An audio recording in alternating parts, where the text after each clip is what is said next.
Ultranoticias. Periodismo que genera valor a México. Mario Arroyo Juárez es especialista en seguridad y política criminológica. Mario, gracias que tomas la llamada. Buenas tardes. Hola Javier, buenas tardes a ti y al auditorio. Oye, yo decía, no sé si sea un exceso, que cuesta un poquito de trabajo que Eric Holder, procurador de justicia de los Estados Unidos, no estuviera al tanto de una operación de esta envergadura, o que hubiera llegado tarde o que no le hubieran informado. En nuestro país esto sería un escándalo mayúsculo y en Estados Unidos simplemente dijeron que no. A ver, ¿qué viene después de esto? Junto con todo lo como se sabe, Mario, que las armas han aparecido en varias matanzas y las armas dicen que aparecieron incluso en Medellín, derivadas de la operación Rápido y Furioso. ¿Qué piensas de todo esto, Mario? Mira, Javier, yo creo que son al menos dos grandes partes. Una, efectivamente las consecuencias que esto tiene en Estados Unidos, y dos, obviamente las que nos interesan, que son las consecuencias en México.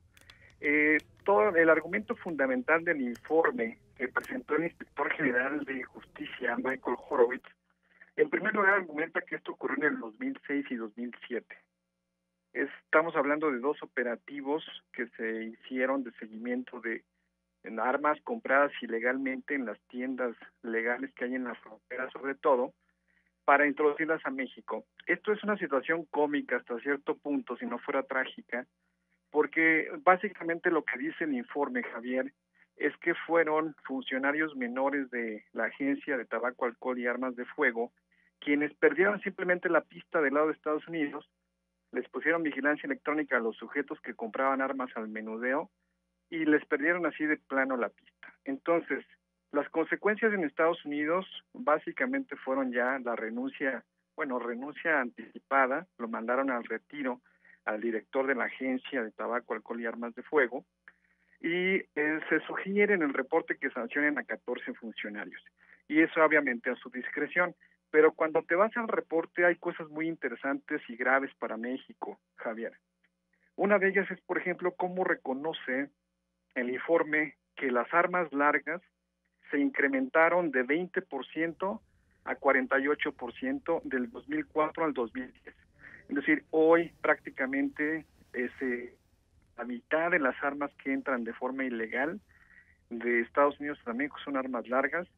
Y algo muy importante que menciona el reporte es que hay una investigación pendiente, al menos de una línea de investigación, de personas que están comprando granadas en pedazos en Estados Unidos y las están armando en México. Entonces, hay varios rubros muy importantes que vienen en el informe, y algo para mí crucial es cómo el reporte sostiene que las autoridades mexicanas sabían de los operativos y de hecho participaron.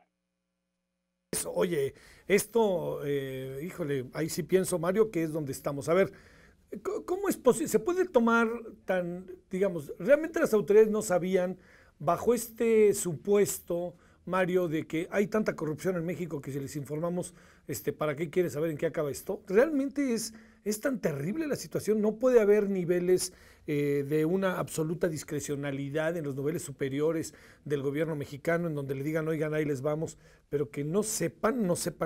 ¿Qué piensas? Mira, hay evidencias porque se mencionan incluso reuniones en la PGR con fecha el 11 de mayo del 2007, por ejemplo, o memorándums de ellos mismos de Estados Unidos, donde se informa que ya están en contacto con autoridades mexicanas para seguimiento a unas armas en particular. Aquí yo creo que la gran interrogante también es un asunto bilateral y de cooperación, porque finalmente del mismo reporte se sostiene, los reportes periodísticos hablan de 2,000 armas. Lo único cierto en el reporte es que se habla de 474 armas, de las cuales solamente decomisaron 64 y el resto se perdió el cargamento. Para mí, Javier, es algo fundamental. La investigación te habla solamente de 2 o 3 casos de estas tiendas oficiales que se llaman Federal Arms Licenses, que son tiendas legales. Para que te des una idea, solamente en la frontera hay 6,000. Y estamos hablando que los reportes que estamos hablando en cuestión solamente te habla de 3 o 4 casos. Para mí lo que ilustra es efectivamente cómo ocurre el tráfico y cómo las autoridades de Estados Unidos realmente no tienen un control. Y por supuesto del lado mexicano no hay la confianza entre las dos naciones para darse ese seguimiento, ¿no? Entonces, Aquí es un tema que a mí me llama mucho la atención en Estados Unidos todo el asunto político lo detonó la muerte de uno de sus ciudadanos, de uno de sus agentes, Brian Terry, en 2010, y realmente por eso se hizo un gran asunto público. Sin embargo, todas las muertes del lado mexicano finalmente no han merecido una opinión y una posición clara del gobierno de la República a través de sus distintas dependencias. Hasta el momento no sé si tú tengas alguna declaración oficial del gobierno mexicano ante estos hechos, no, pero pues brillan por su ausencia. Sí, claro. Entonces, ahí creo que eso definitivamente es un hecho que marca una gran diferencia entre cómo Estados Unidos finalmente está dando un seguimiento legislativo de alto nivel al proceso, y aquí en México seguimos exactamente igual. Imaginemos un escenario distinto donde, no sé, Francia deja pasar armas ilegales a Gran Bretaña, sería un conflicto de proporciones mayores.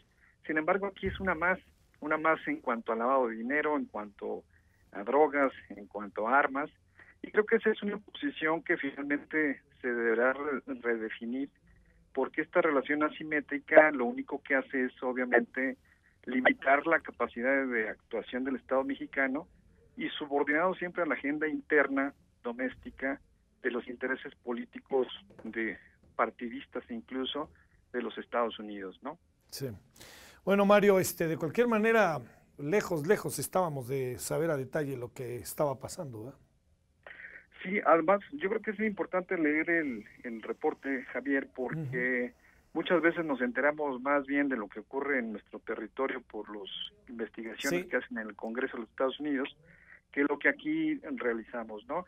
A mí lo que me preocupa básicamente es cómo estas armas son solamente un pequeño botón de muestra de lo que ocurre cotidianamente en nuestra frontera norte, la sur para ellos, pero te pinta con todo detalle cómo ocurre el tráfico de forma cotidiana y cómo los intereses, digamos, de Estados Unidos, de su lobby de armas y defensa, pues finalmente por eso exoneraron a Eric Holder. Finalmente los Estados Unidos hacia afuera tienen intereses y hacia adentro tienen disputas internas, y este tipo de asuntos lo utilizan para dirimir procesos electorales, y obviamente los países que estamos en su esfera de influencia pues somos algo circunstancial.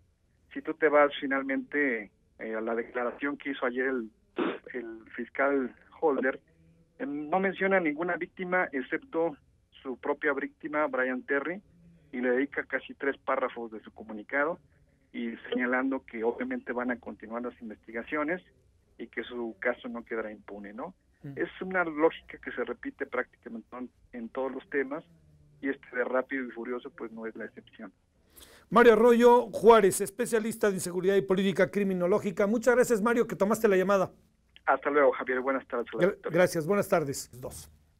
Bueno, mañana estaremos como todos los días a las 13 horas a través de Ultravisión, Ultraradio, KWTV, javiersolórzano.com y todas las estaciones que poco a poco ahí vamos, sin olvidar, y le quiero recordar para nosotros que es de gran importancia, estar en California a través de Cable Más, en Tijuana, Mexicali, Rosarito, Ensenada y Tecate.